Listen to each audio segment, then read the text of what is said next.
ఏంటో ఈ పరిస్థితి, అర్థం కాని అయోమయ స్థితి. అవసరమా ఈ ఆరాటం?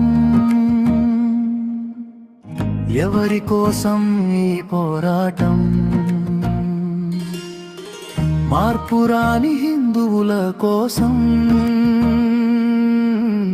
మరెంత కాలం ఈ పోరాటం, ఈ ఆరాటం?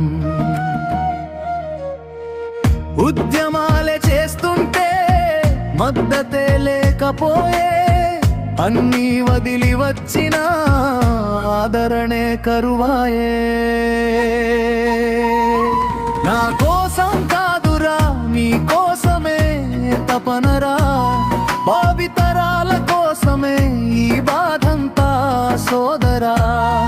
ధర్మం కోసం నిలిచిన ద్రోహమే మిగిలేనురా, సమాజ హితం కోరిన సహకారమే లేకపోయే.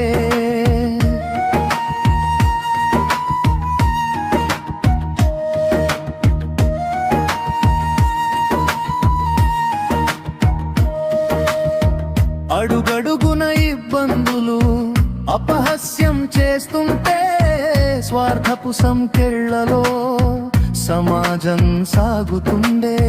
మనకెందుకులే అనుకుంటే మనసూరుకోదాయే.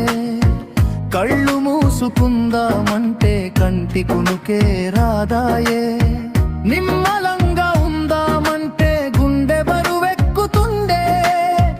నలుగురి కోసం నడిస్తే అవమానాలెదురాయే. కదలిరాని సమూహమా, కరిగిపోని హృదయమా, శివాజీ సేన శ్రీనన్న జ్వాలలాగా మండుతున్నా.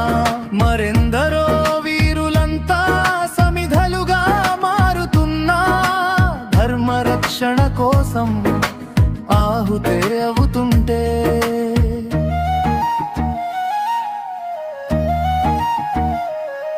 తాడోజు శ్రీనన్న గుండె పగిలే వేదనరా, అర్థమయ్యేదెప్పుడు, ఆలోచించేది ఎప్పుడు? జాతి కోసం ఒక్కటై జెండా ఎత్తేదెప్పుడు? స్వార్థపరుల మధ్యన ఈ పోరాటం సాధ్యమా?